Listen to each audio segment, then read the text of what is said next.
Buenas tardes, qué gusto nuevamente saludarlos en este año que nos trae muchos espacios para compartir y hablar de salud. Bienvenidos a este diálogo con nuestro experto de Famisanar.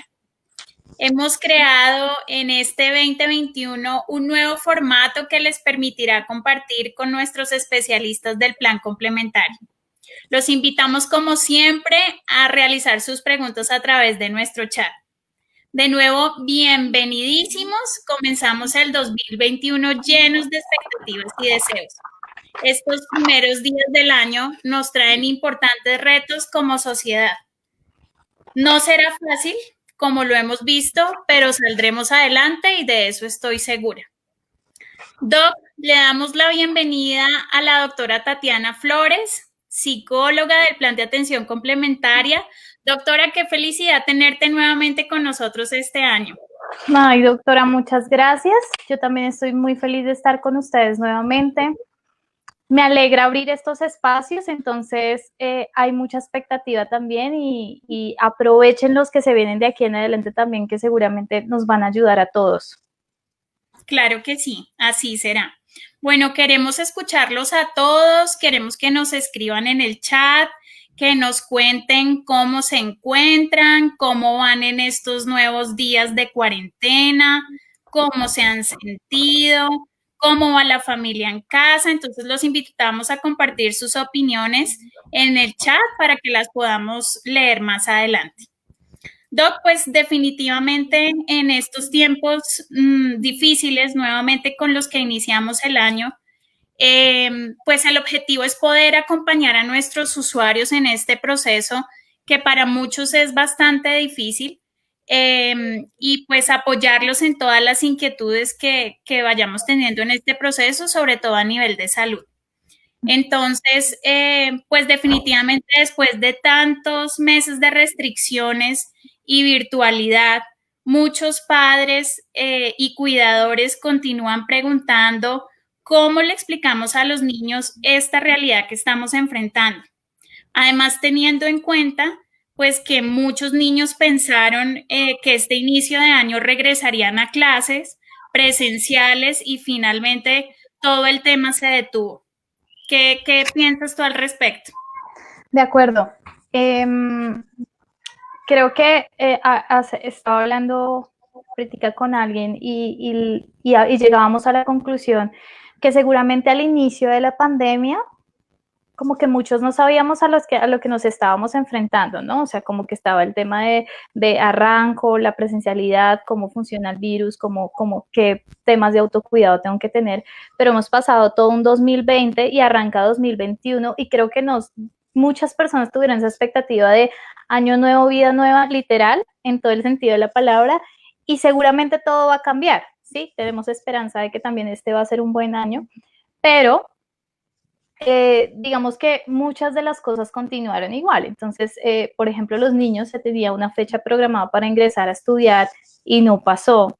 Y mucho de esto, yo creo que va, cómo es el canal de comunicación con los niños, va de acuerdo a la edad que tenga el niño, ¿sí? Yo no puedo pretender transmitirle el mensaje igual a un niño de 4 años, a un adolescente y empezar a sentarme. Entonces, el tip número 1 es qué edad tiene mi hijo y también es ser claro y no exagerar. ¿Sí? Porque ya venimos con temas de estrés previos y si yo vengo, exagero o dramatizo o no soy congruente o claro en el mensaje que le doy a mi hijo, pues lo que voy a hacer es exagerar y generar emociones diferentes en ellos. Entonces es hablar nuevamente todo lo que tiene que ver con por qué no vas a ir al colegio, ¿sí? Cuáles son los cuidados que tenemos que tener, pero también nuevamente marcarles que la casa es un lugar seguro, ¿sí? Porque eso es lo más importante, lo que les da tranquilidad también a ellos. Ah, ok, no puedo ir, pero no puedo ir, ¿por qué? Porque tengo que garantizar la seguridad de mis amiguitos también, la familia de mis amiguitos, pero también tengo la seguridad de que yo estoy en un lugar seguro y que mis papás o el cuidador va a garantizar que yo esté bien, ¿sí? Eso en el caso de los niños, igual que los adolescentes. Y las estrategias son múltiples, ¿sí? Yo puedo con un niño hacerlo a través del juego, con un niño pequeño, más o menos desde el 1 a los 4 años, de 6 a 7 ya yo me puedo sentar a tener este tipo de diálogo sin sin ser tan técnicos, y ya el adolescente puedo también ayudarlo y también validarle mucho también cómo se siente. Creo que es parte de la comunicación, cómo te sientes, qué expectativas tenías. Claro que querías entrar a estudiar, yo también como papá o como cuidador quería que entraras, pero vamos a trabajar nuevamente en el tema del cuidado. Claro, tienes toda la razón. Como, pues este tema que tú mencionas de abordar las conversaciones dependiendo de la edad es muy importante, ¿no? A veces con los hijos adolescentes no sabemos cómo poder abordar una conversación. ¿Qué técnica nos recomiendas para esa edad específicamente? Yo creo que la comunicación con un adolescente, la primera pregunta que quiero que cada uno se empiece a hacer ahí donde está es cómo he respondido yo cuando me comunico con el adolescente, cuando el adolescente me comunica algo, ¿sí? Porque si tal vez mi hijo viene y me cuenta cosas y mi respuesta inmediata es juzgar, o la respuesta inmediata es entrar y cuestionar y no validar, pues ahí puede que se haya marcado un muro en el tema del adolescente, ¿sí? Sobre todo porque el adolescente me están cuestionando, me vienen a cuestionar lo que yo estoy haciendo, lo que estoy sintiendo. Entonces, la primera pregunta es cómo me he comunicado o cómo he dado respuesta yo cuando él se acerca a mí, ¿sí? Y lo segundo es, si tal vez yo he entrado en un tema con el adolescente en que yo lo he invalidado o lo he cuestionado, o tal vez cuando me ha dicho su punto de vista, inmediatamente yo no he escuchado, yo tengo que entrar a reparar y empezar desde ahí a reparar la relación. ¿Cómo reparo la relación? Sé que en muchas ocasiones no me he comunicado bien contigo, pero eres importante para mí, quiero saber cómo estás y cómo te sientes, ¿sí? Y en muchas situaciones, mucho del tema de la comunicación con un adolescente, ¿sí? El adolescente suele abrirse un poco más cuando vienen como situaciones donde el adulto le dice, ¿sabes qué? Yo también me sentí así, ¿sabes qué? En algún momento me pasó esto. Eh, Claramente sin llegar a exagerar la emoción, ¿no? Porque ahí el cuidador también tiene que tener cuidado de no entrar en crisis en medio del proceso de hablar con el adolescente o exagerar o cuestionar, sino entrar, validar y trabajar en esa empatía diaria, ¿sí? Leerlos mucho también, observarlos mucho, qué cambios de temperamento tienen, por qué permanece tanto en la habitación, cómo me puedo comunicar, cómo puedo hacerlo a través de algo que a él le llame la atención, y esos son canales por los que puedo entrar a comunicarme con él.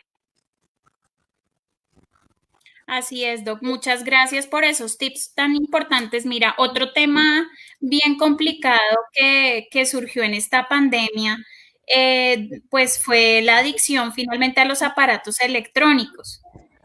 ¿Cómo podemos manejar el consumo exagerado de este medio sin entrar en conflicto con el niño? Bueno, yo quiero dar tips, pero basado también en una realidad, y la realidad actual es que muchos papás están en un tema de teletrabajo, ¿no?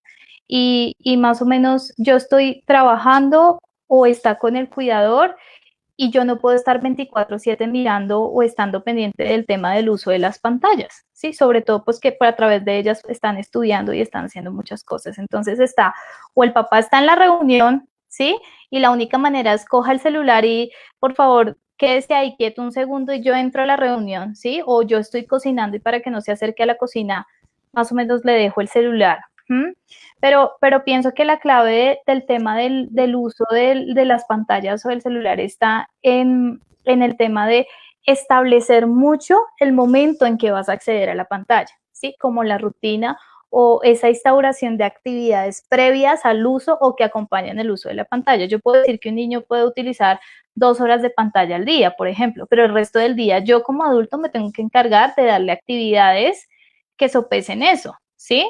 Incluso, por ejemplo, si vemos niños de 1 a 4 años, el aprendizaje es mucho más experiencial, ¿no? Ellos están haciendo cosas, ellos no se van a quedar ellos todo el tiempo, y en los jardines envían esas actividades experienciales. Entonces, como papá, yo tengo que garantizar la actividad experiencial, pero también tengo que darle la pauta y decirle, ok, vas a ver la pantalla o el televisor después que almuerces, por ejemplo, o después que termines tu jornada escolar, te sientas y almuerzas, ¿sí? O lo negocio si definitivamente, como les hablo en un principio, de la realidad no me da para negociarlo, pues digo, ok, en este espacio 1 hora y en la tarde nuevamente otra hora, pero yo tengo que marcárselo y dar ejemplo. que eso también es clave, ¿sí? Porque si yo no estoy dando ejemplo, y eso es algo que nos pasa a todos, ¿sí? Entonces el papá en el celular, la mamá, no sé, en la red social, entonces el niño está con el televisor, el adolescente, todos cada uno en su espacio con la pantalla. Y en algunas ocasiones, algunos pacientes llegan como, es que mi hijo no se despega del celular. Ok, pero ¿qué más le estás ofertando? ¿Sí? Aparte del celular, en muchas ocasiones yo cojo el celular y es lo primero que yo le oferto cuando estoy desesperado o desesperada y no le oferto otro tipo de cosas. Entonces, la reacción inmediata del niño va a ser, yo reacciono con el fin de obtener algo, porque ya me sirvió con anterioridad. Entonces, es un tema de trabajo constante entre todos los miembros de la familia. Sí, tienes toda la razón. Es un tema en esta época tan virtual, de pronto desconectarse es difícil, pero pues definitivamente hay que intentarlo. Tienes toda la razón. Doc, mira, en este momento, pues, y lo hablamos en la sesión pasada que compartimos contigo, han surgido sentimientos de tristeza, se presenta ansiedad, se presenta estrés. ¿Cómo manejar estas reacciones y estos sentimientos, sobre todo en los niños?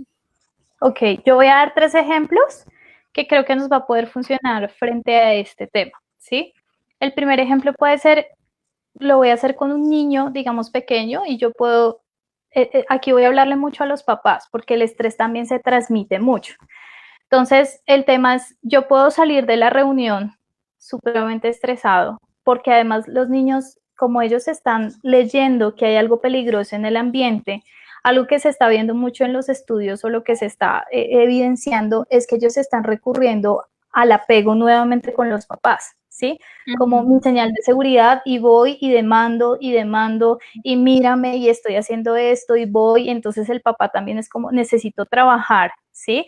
Y su reacción en ese momento es una reacción irascible, y el niño tan pequeño no comprende que se trata que su papá está trabajando y que pues necesita el dinero para traer el recurso. No, él entiende o asume que la reacción de su papá es resultado de algo que él hizo, ¿sí?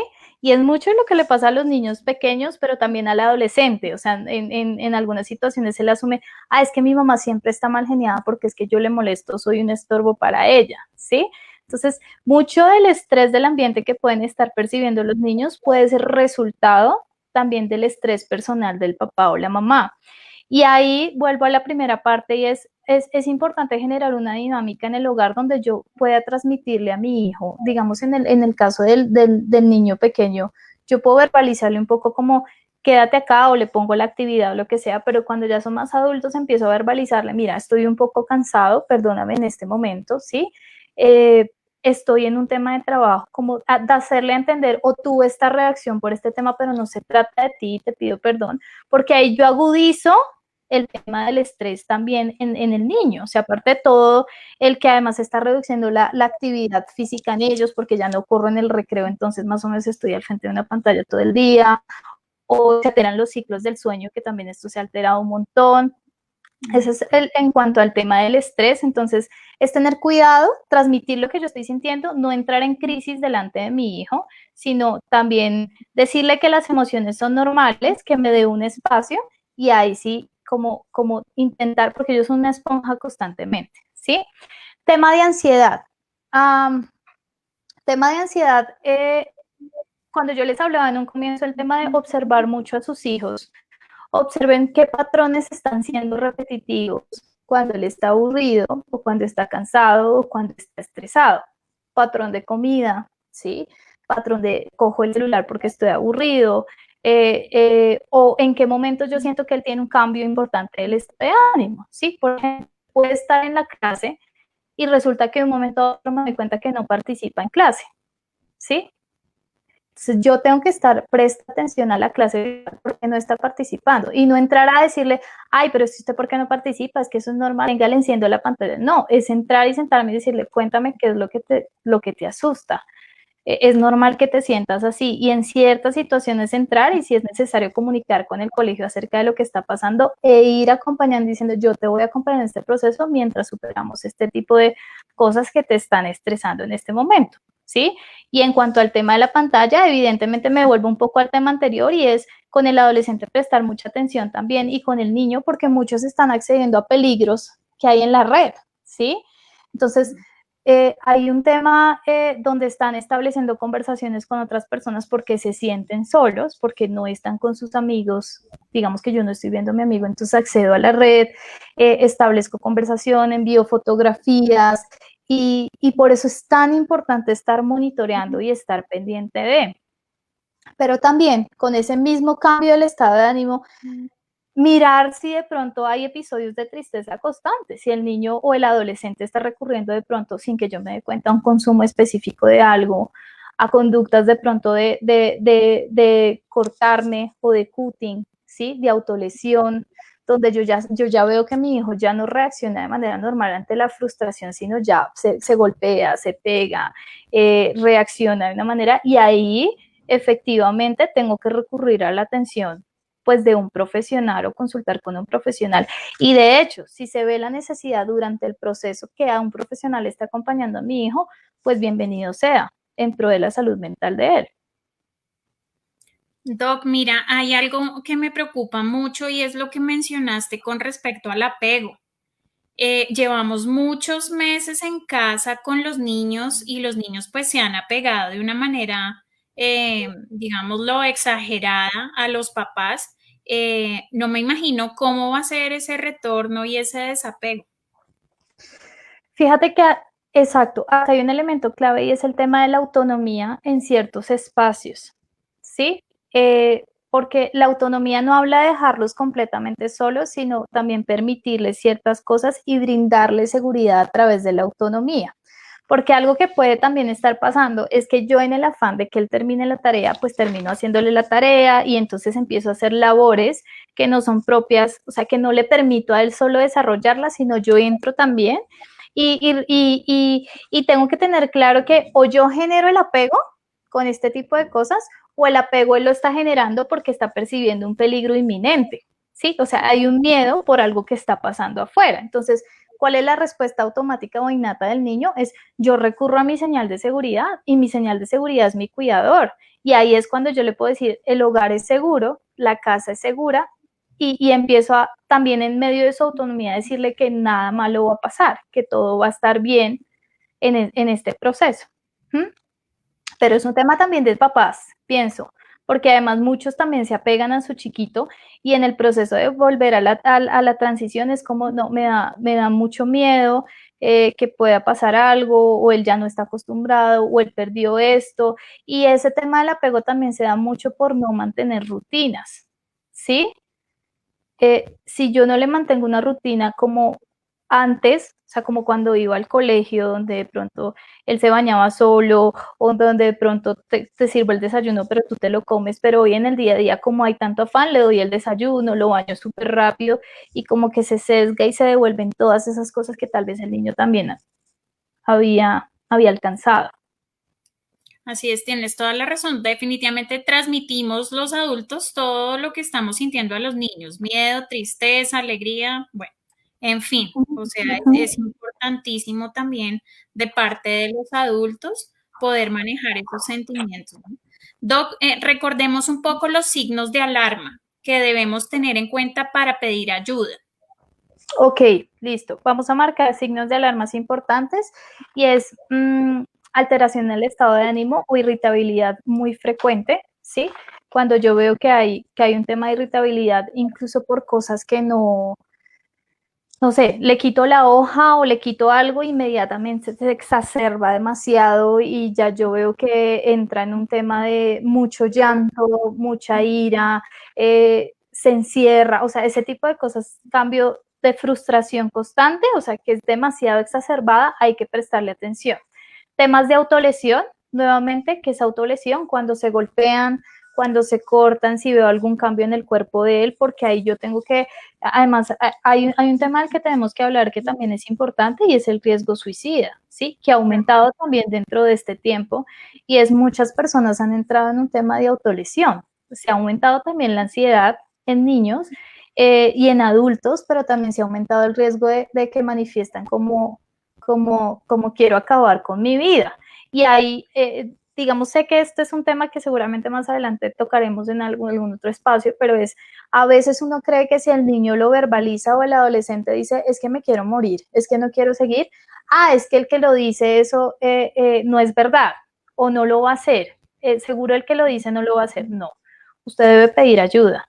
Hay muchos niños que sí se acercan a su papá y le dicen, yo necesito hablar con alguien, y eso es bueno, pidan ayuda inmediatamente.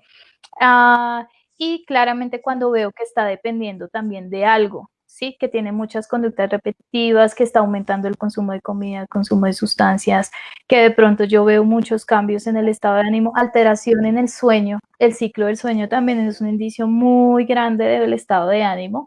Si duerme demasiado, por ejemplo, si no duerme, ¿sí? Porque no está durmiendo. ¿Qué está pasando ahí? Si de pronto yo digo, todo el día duerme, eso ya no es normal, ya son signos de alarma donde uno tiene que entrar a consultar.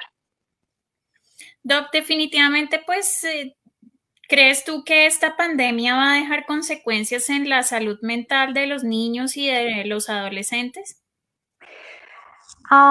Hace poco leí un artículo que decía que después de esta pandemia se viene una pandemia de salud mental, ¿sí? Eso era lo que decía el artículo y lo que se esperaba.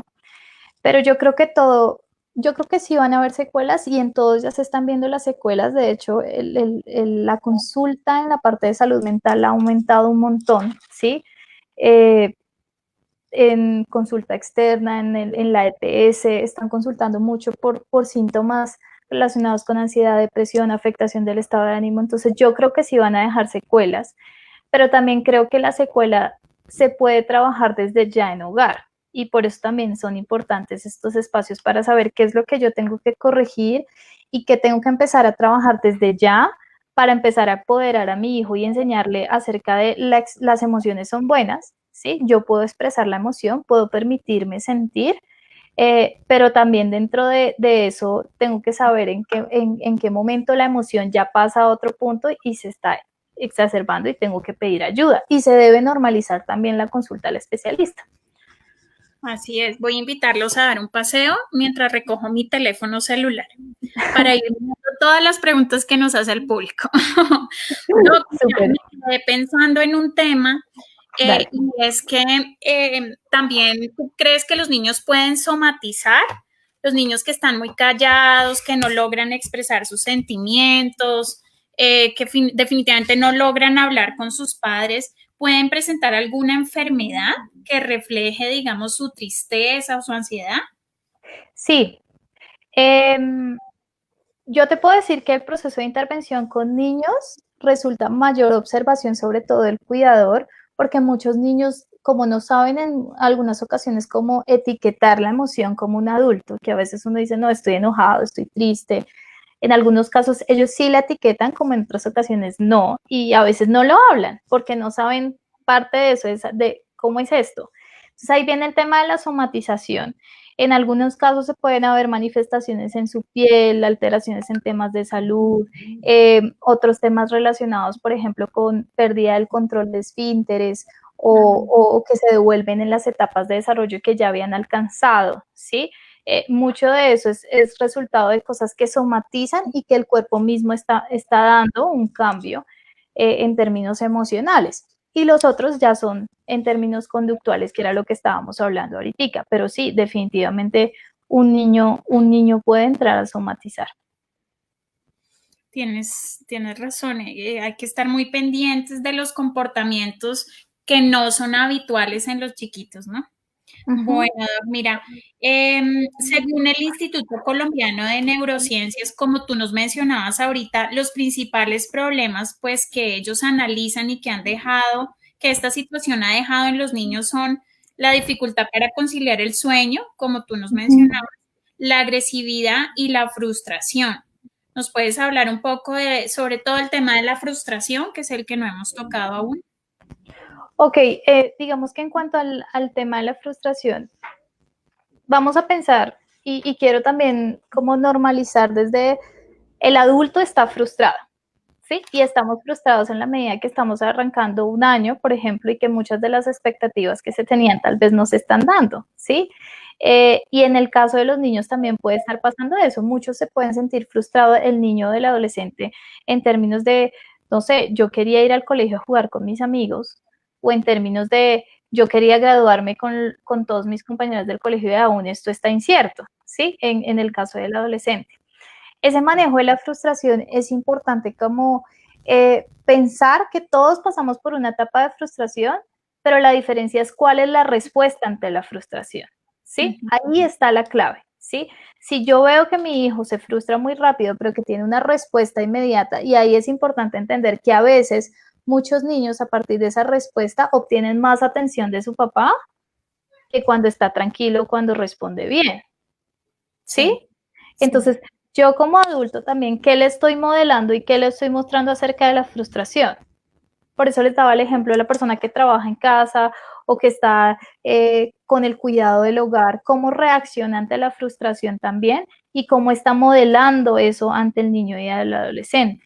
Pero también es muy importante, por ejemplo, en el caso de los adolescentes, entrar y en esa etapa donde ya desde los 7 años que puedo entrar o antecitos, desde los 5 más o menos, empezar a indagar qué es lo que te frustra, por qué te sientes así, qué te hace sentir eso, qué te hace creer, sin cuestionar, ¿sabes? Es como, háblame un poquito acerca de eso que te está frustrando. Y eso ayuda también a normalizar y a que ellos en cierta medida se den cuenta y digan, wow, tal vez esto que me estaba frustrando no era tan grave como yo pensaba, o tal vez mi figura de autoridad y de protección me dio un panorama diferente, pero es más entrar y validar. Y claramente cuando haya una respuesta, pues ya de frustración exacerbada, nuevamente, consulto, eh, que lo empiecen a ayudar en todo el tema de su gestión emocional, porque definitivamente el niño no sabe cómo gestionar su emoción. Así es, me hiciste acordar del cuento de la mamá cuando el niño va a entrar al jardín y la mamá en llanto total porque el niño se va para el jardín y el niño feliz, pero al ver a la mamá llorando, pues el niño se angustia, se asusta y sí, o sea, ese reflejo de emociones básico y la forma como asumimos y vemos la vida, que finalmente es el ejemplo que les damos. Y mira que ese es un riesgo, porque yo puedo demostrar mi emoción delante de mi hijo, claro. Por lo que les digo, yo les puedo decir, mira, me siento un poquito cansada, hoy mamá tuvo, o hoy papá tuvo un día estresado. Pero el problema es cuando yo me desbordo, porque entonces el niño ahí empieza a hacer el rol del que consuela, ¿sí? Entonces ya hay un cambio inmediato de rol y es como así, o sea, se desbordó mi señal de seguridad, está absolutamente colapsado. ¿Y qué hago? Y ahí es cuando el niño entra a hacer el chiste o te trae el vaso de agua, pero ahí se empieza a preocupar porque papá o mamá se desbordó, ¿sí? Y ahí quiero decirles algo porque tal vez muchas personas pueden estar pensando, bueno, pero esta doctora me dice, no se me desborde, pero no sé, acabó de fallecer un ser querido. Estoy inventando una situación que puede ser real, ¿sí? ¿Cómo no me voy a desbordar delante de mi hijo y cómo no voy a entrar a reaccionar de una manera?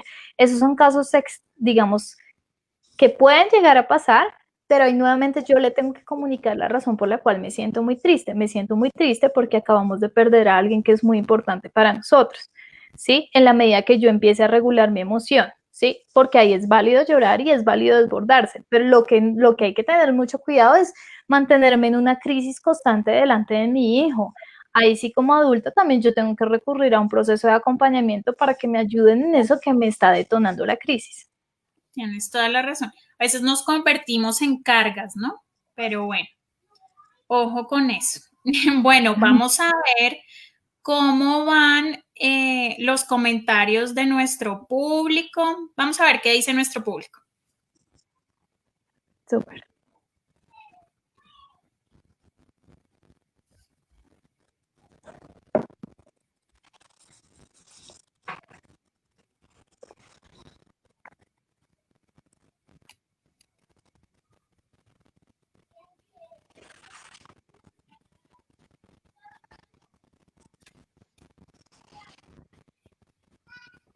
Bueno, muchos comentarios, Doc. Definitivamente, este es un tema muy importante. Creo que hace parte de la cotidianidad de todos nosotros, definitivamente. Creo que, sin equivocarme, la mayoría de nosotros estamos enfrentando situaciones de ese tipo. Mira, nos escriben, por ejemplo, mi hija de 9 años ya no quiere salir ni siquiera caminar. Se volvió muy sedentaria y estoy como mamá muy preocupada, nos dice la señora Luz Ángela. Bueno, ahí, ahí hay varias cosas con respecto a... Lo que pasa es que el riesgo puede ser que ella está recibiendo todos los refuerzos o todo muy inmediato dentro de la casa y no está viendo el beneficio de salir. Ahora, quiero hacer el paréntesis porque no quiero decir que es que en medio de una pandemia y confinamiento nos vamos a salir todos de... No, o sea, a lo que me refiero es salir en términos de voy a dar la vuelta a la manzana dentro de lo permitido o voy a ir a caminar un poquito por el tema de la movilidad y demás, pero creo que ahí el tema es digamos que yo sí quiero decirle a los papás algo y en muchas ocasiones, digamos, cuando está a tan temprana edad, pues no siempre es un tema de elección, no es que yo quiera ser autoritario, sino que quiero decirle como vamos a ir a caminar porque esto te beneficia, ¿sí? Y lo vamos a ir a hacer los dos y vamos a compartir este espacio las dos, ¿sabes? Ahí yo ya le estoy sumando un plus de un refuerzo. Vamos a compartir este espacio y quiero que me acompañes porque quiero saber cómo estás o otro tipo de cosas. Pero cuando para el chico es muy aversivo salir, porque es que cada vez que sale es como que el regaño o cosas por el estilo, pues ahí yo también tengo que mirar desde mi posición. Pero tampoco es como, no le puedo seguir reforzando o ese tipo de comportamientos o conductas cuando sé que hay cosas que le benefician a él o a ella. O empiezo a restringir también lo que recibe tanto en casa, porque nuevamente volvemos al uso de pantallas. Si yo le digo, vamos a caminar versus te quedas viendo la serie de Netflix, pues no te va a salir, ¿sí? No te va a salir. Y ahí es cuando viene el tema de la implementación de la rutina, ¿sí? Si yo le tengo la pantalla y si ella, no, ella te va a decir, no, no voy a salir y no quiero salir porque es que está muy buena la serie, ¿sí? Pero si yo establezco una rutina donde todas las mañanas antes de hacer el uso de pantallas decido salir con ella y hacerlo antes de, va a ser mucho más fácil. Eso también depende del momento en que yo le esté proponiendo eso a nuestra chica de 9 años. Bueno, mira, Doc, la señora Diana Patricia nos dice que su hijo se ha vuelto muy agresivo. Ellos en casa intentan de todo con el niño, pero no entienden por qué la actitud de gritar, golpear, los cambios de los que hablábamos. ¿Cuántos años es que tiene? Perdóname, Doc. Voy a preguntarle a ver cuántos años tiene. 4 años. 4 años. Bueno, listo. La razón por la cual pregunto la edad es porque es diferente la agresión, o sea, la respuesta es la misma, pero la razón por la cual se genera puede ser diferente. Tener 4 años y tener unas conductas de agresión, eso no es normal dentro de un niño tan chiquito, ¿sí? Ahí que tengo que entrar a evaluar si hay un canal por el cual él también esté recibiendo o viendo la agresión, ¿sí? Muchas veces en los muñequitos animados, ellos pueden ver que el muñequito animado le pega al otro y que es muy normal y que viene el chiste o lo que sea, o que obtiene también el niño a través del golpe, ¿sí?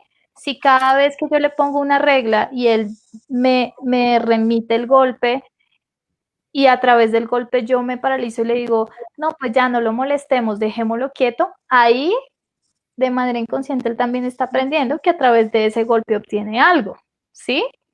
Entonces, hay que tener mucho cuidado porque a veces les reforzamos mucho esos comportamientos y sobre todo, digamos, tengo que mirar las fuentes, si hay un tema también de agresividad en casa o ya sea agresividad verbal o otro tipo de agresividad que pueda estar rodeando en el entorno que está dando el niño, los medios que él está viendo, pero también qué obtiene a través de la agresividad cuando él reacciona así. Bueno, Doc, mira, nos dicen, siento que he perdido el control en la casa y le tengo que decir, le quiero decir a mi hijo sí a todo. Ok, seguramente debe ser más grandecito, no sé cuántos años tendrá, pero lo voy a hacer a nivel general, este tip, y es el adolescente, el niño y el ¿sí? Entonces,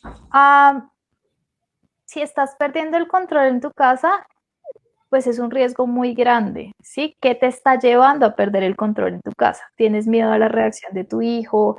¿Tienes miedo al conflicto? O sea, ¿qué está pasando y en qué momento se desdibujó mucho ese límite entre yo soy autoridad y tú eres mi hijo?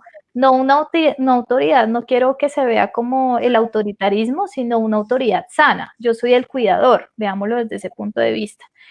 ¿Y por qué le dices a todos sí a tu hijo? Le tienes miedo a la respuesta cuando le dices no, seguramente. Entonces, la clave ahí para el cuidador es tolerar, ¿sí? Es en la medida que cada vez que él reacciona, cuando yo le digo no, y yo inmediatamente digo, bueno, está bien. Ahí nuevamente él está obteniendo algo a través de esa reacción y ese comportamiento. Y yo como adulto tengo que tolerar y nuevamente intentar restablecer nuevamente las reglas. Pero también, si eres mamá soltera o papá soltero, pues en tu caso es empezar a tolerar y entender que no le estás haciendo algo malo a tu hijo al decirle no. Yo me he encontrado con muchos papás que piensan que cuando le dicen no a su hijo le están haciendo daño o le están haciendo creer que algo malo va a pasar, pero el no no es algo malo. Entonces es aprender eso y enseñarle eso también a tu hijo. Pero si estás en compañía de otro cuidador, ya sea tu pareja, es apoyarse los dos y empezar a trabajar los dos en equipo, porque puede que también en algunas ocasiones el chico aprenda a discriminar. Mi papá, mi mamá todo me dice sí y cada vez que le digo a mi papá, él sí me pone las reglas. Entonces a quien no le obedezco es a mi mamá. Y ahí es cuando tiene que haber una muy buena comunicación entre los papás y empezar pues a trabajar en pro del establecimiento nuevamente de reglas para él. Doc, ¿qué piensas tú del castigo físico? Pues el castigo físico moderado, ¿no? Sí, pues yo creo que este es un tema que genera mucha controversia, ¿no? Eh, yo considero que hay diferentes formas de castigo. Eh, yo creo que si, por ejemplo, tú llegas y le pegas a un adolescente, pues el adolescente inmediatamente va a perderte el respeto o va a entrar a decir, mi mamá me golpeó, me agredió, ¿sí? Porque yo no lo ve como una corrección, sino lo ve como una agresión. Y considero que desde este punto de vista, tienes que mirar qué es eso que le genera, más que el castigo físico, qué es eso que le duele a mi hijo, con lo cual yo lo puedo castigar en sentido de generarle una lección. ¿Sí? Si le duele el juguete y se lo retiro y le digo, mira, la razón por la cual te estoy retirando este juguete es porque te portaste mal. Y hago un ejercicio, por ejemplo, de tiempo fuera, que es dejarlo en un espacio libre sin juguetes y explicarle la razón por eso y enseñarle también a restituir. Vienes y pide, o te perdono. Así él no esté muy chiquito y no sepa qué es el perdón, pero él lo va a ir aprendiendo así. Igual pasa con el adolescente, con el preadolescente, o sea, puedo utilizar otras formas también para hacer el tipo de corrección con el chico. Correcto, Doc. Mira que nos pregunta la señora Azucena. Buenas tardes, tengo una sobrina de 12 años, solo quiere estar acostada mirando televisión y en la tablet. Le he dicho a la mamá, pero a ella le parece que es normal. Quisiera saber cómo la puedo aconsejar.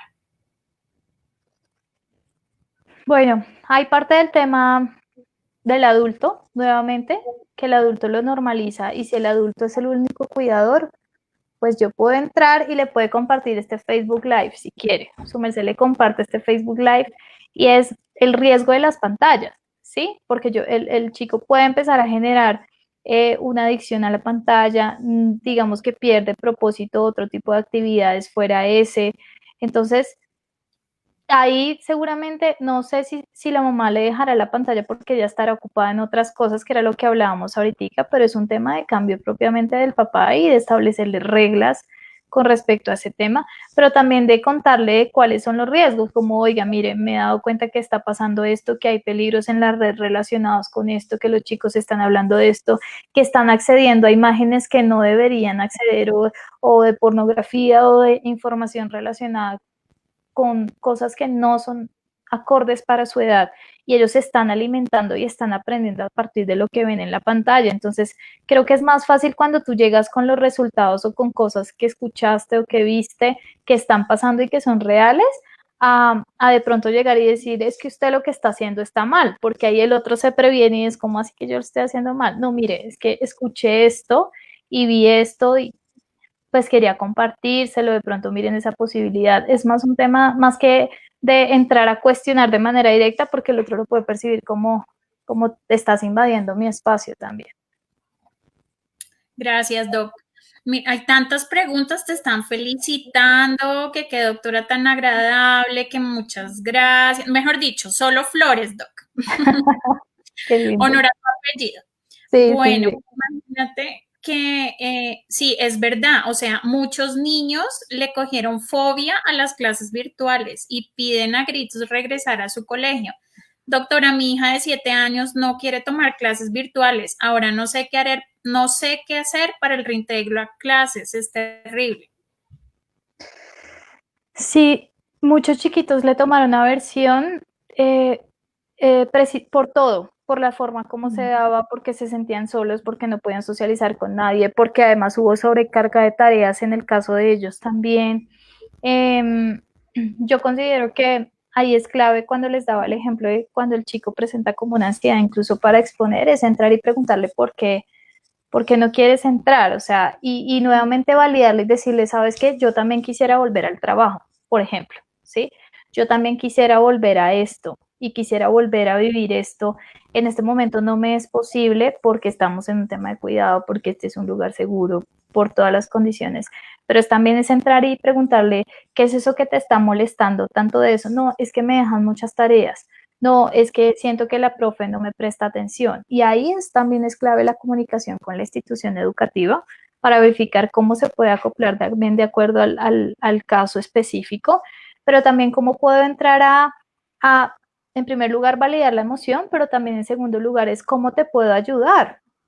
Sí, como papás entrar y sentarme y decir, cuéntame, no podemos cambiar este tema de que vayas al colegio porque necesitamos que estudies, pero ¿cómo te puedo ayudar en este proceso y cómo te sientes acompañada en esto? ¿Te parece? Yo te voy a acompañar en el proceso de entrar en el colegio y de acompañarte, así sea a la distancia, pero voy a estar muy pendiente de ti y tal vez ese acompañamiento me da más una señal de seguridad y voy a poder ser un poco más asequible a nuevamente enfrentarme a esto. Ay, Doc, qué tema, qué tema. Te cuento que todo este tema nos da para otro programa. Bueno, mira, Luis nos dice, buenas tardes. En algunos jóvenes la pandemia puede generar paranoia por las noticias diarias. ¿Cómo ayudar a esto? Sí, y pues cómo ayudar en eso, creo que hace referencia en otro Facebook Live les hablaba un poquito de las habilidades cuidarte y muchas de esas es restringir información o cuidar lo que yo veo. Entonces, creo que a veces el televisor yo lo puedo dejar prendido y estar haciendo otro tipo de cosas, pero el chiquito está absorbiendo o el adolescente está absorbiendo todo lo que ve. Y acuérdense que ellos están en un tema de hay un peligro inminente afuera.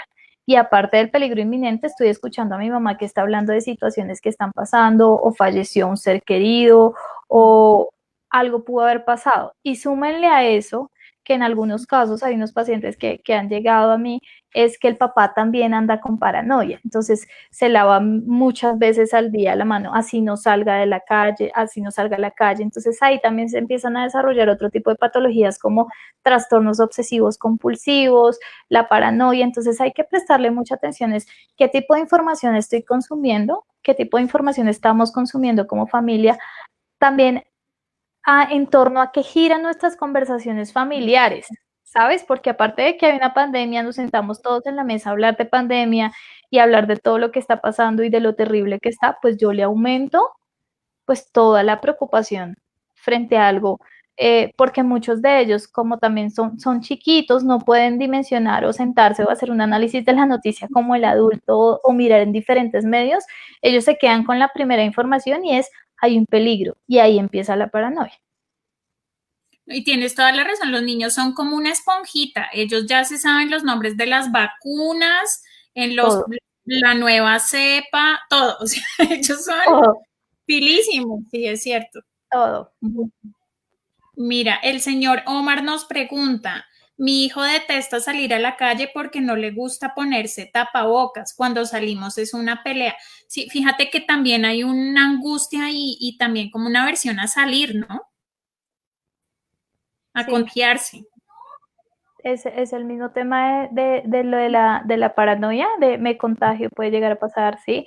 Y el tema de no le gusta ponerse el tapabocas, creo que es la forma también como yo le puedo vender el ponerse el tapabocas, en términos de esto nos puede traer un beneficio o no un beneficio, o lo estás haciendo por el bien común de otros, o, ok, te molesta, pero ¿qué te molesta? También hay cosas muy sencillas, ¿no? Si el tapabocas que tiene de verdad es muy molesto, sí, puede ser otra cosa, o sea, a veces uno lo mencioné, puede ser que de verdad solo tiene un tapabocas y el tapabocas no lo deja respirar, Claro. pues yo también tengo que ir a mirar cosas dentro de lo que yo puedo cambiar, también como cosas tan sencillas, ¿ves? Que también pueden ayudar en eso, como le voy a comprar otro tapabocas, o camine y usted escoja el tapabocas de muñequito, si es chiquito, entonces camine y escoja usted el tapabocas que le guste, y entonces todo eso también lo lleva bueno, ya yo escogí el tapabocas, ya es un tapabocas como para mí, ya lo exhibo con el tapabocas de muñequitos como está pasando con los niños pequeños, y aún ese tipo de cosas pequeñas también nos pueden ayudar a que él sea como que decida y acceda a ponerse el tapabocas. ¿Sí?